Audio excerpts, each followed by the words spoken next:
Assalamu alaikum wa rahmatullahi wa barakatuh. Bismillahir Rahmanir Rahim. Alhamdulillah wa salatu wa salamu ala Rasulillah wa ala alihi wa ashabihi ajma'in. My brothers and sisters, today is Monday, the 23rd of March 2020. The time is approximately 10:30 p.m. here in Zimbabwe. I just want to draw your attention to something amazing, and that is the benefit of seeking the forgiveness of Allah during times of this nature. People might say, why should I seek the forgiveness of Allah? Is it a punishment? Well, I want to tell you, even if it were, Allah says in the Quran, وَمَا كَانَ اللَّهُ مُعَذِّبَهُمْ وَهُمْ يَسْتَغْفِرُونَ. Allah will not punish them while they are seeking forgiveness. So if you are seeking forgiveness, the punishment will not come. And if you think there was punishment when a person begins to seek forgiveness, it is converted into a blessing of Allah subhanahu wa ta'ala.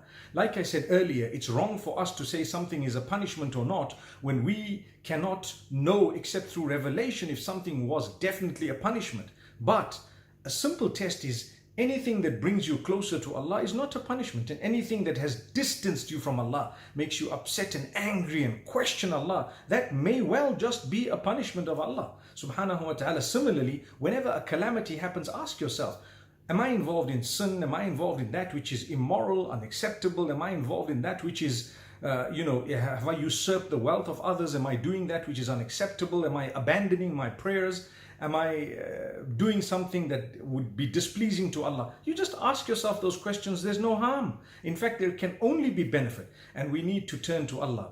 Really, we need to pray to Allah subhanahu wa ta'ala. Imagine, people did not used to go to the masjid. Now when the masjids in many places are minimizing and actually suspending congregational activities, people are up in arms. But you are the same people who never came to the masjid, and today you're up in arms. I pray that that is life-changing in the sense that we realize the value of the masjid, so that once this temporary measure is lifted, we will be flocking to the masjid and we will be cherishing the favor of Allah that we have these masajid. I repeat, those who have become passionate about this, this issue, and they are so upset sometimes they are the ones who are guilty of not ever making use of the masjid in the correct way. Look at Salatul Fajr, we have a few people. Look at Dhuhr, we only have a few. Look at Asr, we have very few. Maghrib and Isha, in some places a little bit better. But my brothers and sisters, we can do much better when it comes to praying to Allah subhanahu wa ta'ala. People abandoned the modest dress, and what happened? They became from among those who perhaps in some places were banned from some of it. We don't want that to happen, my brothers and sisters, to us. We don't want to realize when it's too late the value of something. It happens even in marriage. A person does not appreciate his or her spouse, and once the divorce happens, then they say to themselves, you know what? Oh, I just lost a good person. But that regret came too late. Let's learn to really appreciate the favors of Allah upon us. Seek the forgiveness of Allah. Every time people sought the forgiveness of Allah in any difficulty, relief came. It definitely came. Listen to what Prophet Noah told his people. قُلْتُ اسْتَغْفِرُوا رَبَّكُمْ إِنَّهُ كَانَ غَفَّارًا يُرْسِلِ السَّمَاءَ عَلَيْكُمْ مِدْرَارًا. I told my people, seek the forgiveness of Allah. He is most forgiving. He will send for you the rain and the relief that you are so yearning for, that you need. He will send a lot of it in abundance. We need relief. We turn to Allah. We promise to change our ways and habits. We promise to become better people. We promise to be people who not only fulfill their duty unto Allah, but who reach out to others and there are other creatures of Allah subhanahu wa ta'ala. At times like these, remember to spend in the cause of Allah. If you want to help of Allah, help someone else, and Allah will help you. May Allah subhanahu wa ta'ala grant us ease. I thought I'd just make a short video, and I will be making short videos in the next few days. And inshallah, let's hope that we can continue doing this. My brothers and sisters, the good news is that very few people would actually die of this particular virus. But because we care for the elderly, and because we care for those who are perhaps somehow compromised in their immune system, those who have other challenges, underlying issues, health matters, because we care for those. That is why we're so passionate about this issue. Take things seriously. If you're on lockdown, take it very seriously, even if you're not on lockdown. My advice, stay at home, because you know what? We have the guidance of the Prophet ﷺ. He says, when you hear of a plague, stay in your house. This is actually a narration of Imam Ahmad bin Hanbal. Don't leave your house. Subhanallah. It's amazing advice. One narration and the common one speaks about the place meaning don't leave the place where the plague is and don't enter the place where the plague is if you were out. But if you look at the Prophet ﷺ's time, the whole house was just 2 meters by 3 and so on. The whole of Medina was not even the size of what Masjid Nabawi is today. So Baqi' was just outside of Medina, outside of the city. And subhanallah, what we have today, the place of Eid, was also outside of the city. So these were different places. I'd like to think, you know what? Within your suburb, within your own home, depending on the restrictions placed on you, remember, I would not want to come out of my home unnecessarily. I have stayed at home. I haven't gone for salah. I haven't gone out except for dire necessity. And that too, with a lot of precautions being taken, with my face covered, and everything happening. If I don't need to come out of my vehicle, I won't, and so on. Brothers and sisters, that is our duty. The duty that Allah has placed on our shoulders, take it seriously. Nobody is saying abandon salah. In fact, become salah meaning prayer. Become more regular with your prayer to Allah subhanahu wa ta'ala. What did I say? We need to cry. We need to cry about our sins and we need to think about them. What did we do? What have we done? If we've done something, this is the time to turn to Allah. And if we don't know what we've done, still seek the forgiveness of Allah. Astaghfiruka lima la a'lamuhu. The Prophet ﷺ used to say, I seek forgiveness for that which I don't even know. We need that dua much more. My brothers and sisters, this is a good call. It's a serious thing. And no need to be depressed about isolation sometimes, or depressed about quarantine in certain instances, depressed about being on lockdown in certain instances. We're in it together. Human beings are in this together. And we as Muslimin have an added advantage where we've got so much to do. That seclusion, remember Musa alayhi salam was placed in a small box. Imagine a little baby in a box. But that was how he was ultimately saved, by the help of Allah.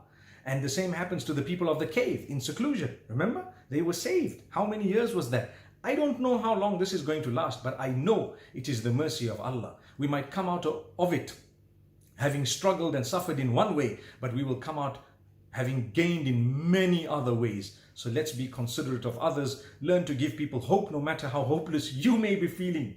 It's time to give everyone hope and it's time to be together. Think of activities in the home. Fulfill your salah with jama'ah. Spend the time with exercise. I have my family actually, and I'm giving them all the lectures. We were just discussing today that why don't you record all of these lectures? But when you speak to family, it's a little bit different.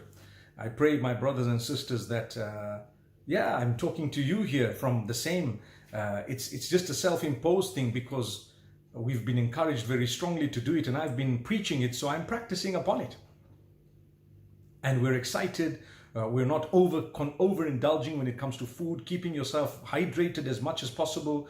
Keep the zinc in, keep some of the protein in, making sure you're hydrated, because it's not healthy to have a lot of protein without being hydrated, and that will help you against viruses. Keep yourself filled with vitamin C's if you can, with various other little supplements. Don't overdo it because there is a fear of poisoning, but keep yourself healthy and fit, mashallah. Even if you have a few symptoms here and there, don't let anxiety overtake you, but just take a precaution. We're in it together. Most of us will make it out, but we care for the elderly. That's why we're saying passionately, please be serious. Be serious about this. It's not about you, it's about everyone else. Well, it may be about you too, because you might be one of those vulnerable. We care for you, we love you. That's why we are trying to compel the people to stay indoors as much as possible. Obviously, I'm addressing people from all over the world, so every country has arrived at a different point. We in Africa, we only have had 2 confirmed cases in Zimbabwe, but I do know that there may be many others. There probably are others. There are so many with so many symptoms, but unfortunately we're just waiting for some testing kits, and we're getting into gear by the will of Allah. We're not part of the advanced countries who have everything. Some of my friends have been messaging me, telling me, subhanallah, you need to do this and get this and do that and get this medication, that medication, just keep it in stock and in store. And I'm like, hey guys, this is Africa. We make dua to Allah and we have fresh organic vegetables and fruits in our gardens. So we thank Allah subhanahu wa ta'ala for that. My brothers and sisters, I just want to quickly repeat, seek the forgiveness of Allah. It doesn't mean that you're guilty of committing crimes, but that is how you will achieve relief. وَمَا كَانَ اللَّهُ مُعَذِّبَهُمْ وَهُمْ يَسْتَغْفِرُونَ. I repeat that verse, Allah will not punish them for as long as they are seeking forgiveness. Also, there are so many other verses where the previous prophets have told all their people to seek the forgiveness of Allah in order to achieve relief and the mercy of Allah. So the mercy of Allah comes when you seek forgiveness of Allah. Don't waste your time. I've seen some brothers and sisters waste their time online. You know what? For some, it might be their last few weeks on earth. And imagine the last few weeks on earth, you're spending them in such a destructive way, or in such a waste, in a way that you're wasting time. Don't do that. Spend your time constructively. The dhikr of Allah, cry to Allah. Expand your knowledge of the Quran, read the Quran, recite it. I was thinking, like I said in my earlier, call it a distress call, but in my earlier video, I spoke about the Quranic lessons. Perhaps we may start online lessons on that. I know many platforms are actually doing so much. Iman channel is thinking of something grand and great. So many others are doing a lot. May Allah bless everyone. Barakallah feekum. I pray for you. I'm sure you're all praying for me. And alhamdulillah, I'm very well by the will of Allah subhanahu wa ta'ala. I thank Allah. Like I said, today's date, just for the record, Monday, the 23rd of March 2020. The time is just after 10:30 p.m. in Zimbabwe. May Allah bless you all. Thank you so much for tuning in. And I hope that you will be able to tune in to another of these beautiful lessons that we will be having from the comfort of our homes. And I pray Allah gives me the ability to continue with this. Jazakumullah khair. أقول قولي هذا وصلى الله وسلم على نبينا محمد والسلام عليكم ورحمة الله وبركاته.